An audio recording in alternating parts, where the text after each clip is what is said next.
actuel des troupes qui défendaient son pouvoir. Donc, si pas lui directement, il y a son chef d'état-major, il y a d'autres généraux de l'armée centrafricaine. Donc nous pensons que les troupes de M. Jean-Pierre Bemba n'étaient pas responsables des opérations militaires sur le territoire centrafricain. Il devrait bien y avoir de responsables militaires de la République centrafricaine en charge de ces opérations-là. Et nous pensons aussi que cette arrestation est sélective, dans ce sens que aussi bien M. Bossissé que M. Kabila ont de troupes et ils ont l'autorité morale sur ces troupes, et ces troupes-là sont accusées de beaucoup d'abus, beaucoup de tortures, beaucoup de viols, beaucoup de pillages, et voilà que ils ne sont pas inquiétés. Serait-ce parce qu'ils ont de position dans leur gouvernement, serait-ce parce qu'ils ont une immunité diplomatique ou une immunité par rapport à leur position de chef de l'État? Je ne sais pas, mais je pense que oui, parce que bon, la Cour ne nous démontre pas la crédibilité de ces actions, dans ce sens que les documents légiférants, cette Cour dit que toute personne, qui qu'il soit, quelle que soit sa position sociale, s'il a été responsable de crimes, il devrait faire face à cette Cour. Donc, en ce moment, nous ne voyons pas d'inquiétude sur M. Bossissé, nous ne voyons pas d'inquiétude sur M. Kabila, qui, du reste, ne fait que livrer tous ses adversaires d'hier avec qui il a signé des accords de paix. Donc, nous pensons que cette situation-là crée une certaine incertitude.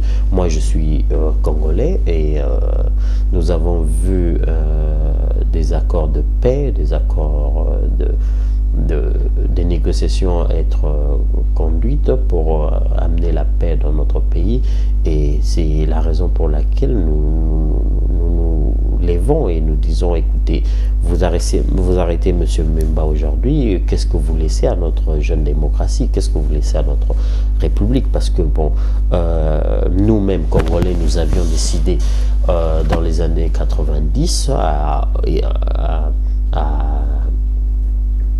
organiser une conférence que nous avons voulu souveraine. À l'issue de cette conférence, nous avons décidé que nous puissions avoir des institutions pour la transition qui vont nous conduire aux élections, et à l'issue de ces élections, nous devrions avoir un gouvernement crédible, un gouvernement qui pouvait conduire les affaires de l'État pour le bien-être de notre population.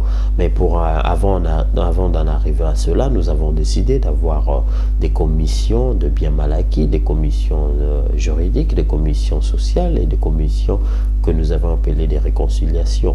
Et nous avons pris à l'exemple la République sud-africaine qui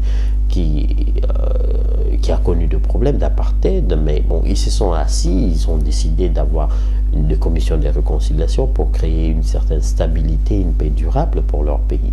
Et les conséquences de cela font qu'aujourd'hui, la République sud-africaine est prospère, mais la République sud-africaine vit en harmonie, du moins politique et sociale. Nous voyons que les responsables politiques de la République sud-africaine se sont surpassés de crimes, se sont surpassés de douleurs. Et je salue en passant la mémoire de M. Mandela, qui a fait montre de cette sagesse immense, en disant que, écoutez, tenons-nous la main dans la main, avançons.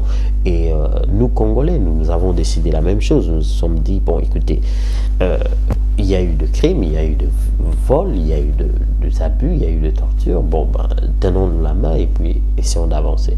Malheureusement, la communauté internationale n'a pas soutenu ce processus, et ils nous ont amené une sorte de changement brusque avec l'arrivée de l'AFDL, de M.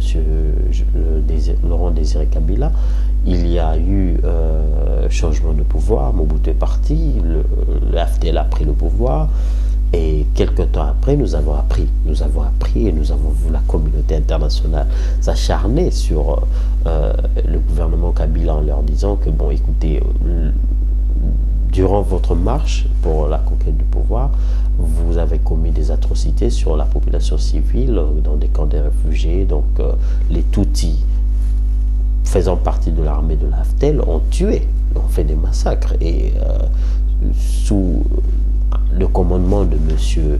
James Kabarebe, dont M. Kabila était l'assistant principal.